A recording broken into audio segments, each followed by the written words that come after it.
Malaika Mawendo Jakababa still on the platform.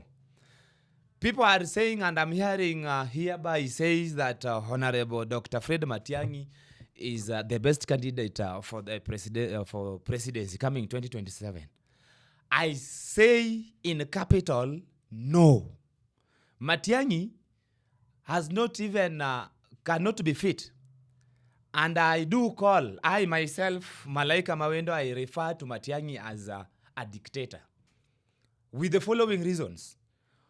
Remember, when Dr. Matiangi was just an acting CS for the education, he decided on a Friday, and maybe if I'm not wrong, maybe it was 30th of March, a certain Friday, waking up and making an order that all school buses to be painted yellow without consulting the education stakeholders.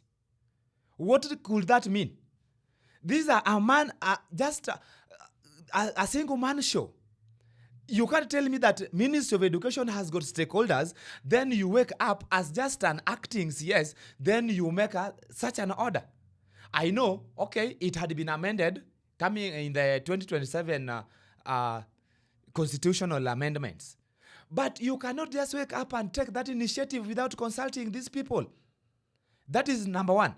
Number two, Matiangi disobeyed almost 50 court orders when he was the CS of the internal security. Disobeyed almost 50.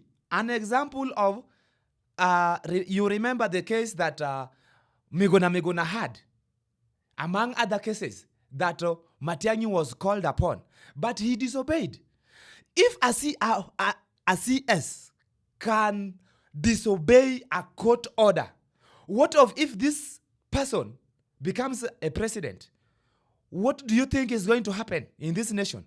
Can even stand up and say of anything that can harm the entire nation? We cannot support such a person to become a president. And therefore, I sound it clearly.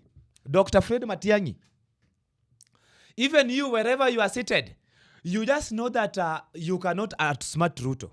And take this as a piece of advice from me. Not that we don't want you to be the president. We don't have any enmity. But take this as a piece of advice from me as a political analyst. Go and vie for presidency, but don't go there chest thumping that you must win. Because at the current moment, you are just a CS. A CS is a presidential appointee. We don't know your political potential. Go to the ground.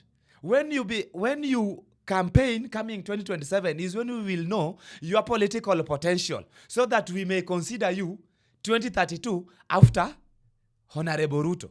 Because with me, we are still saying that Ruto express until 2032. And even you know very well that you cannot outsmart Ruto. There is no president that can agree to work just for one term. Which president can agree on that? So even if you heckle, you make a lot of noise, you people, what you have to know and believe is that President Ruto is going until 2032.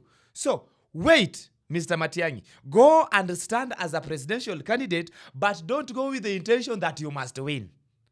Go to garner the popularity and the fame that a politician should have, so that you manage your political potential. We see, then we will vote you in coming 2032. If you will be patient enough, then we promise you're gonna get it. But if you want to just reinforce it right now at 2027, forget. I surrender my case.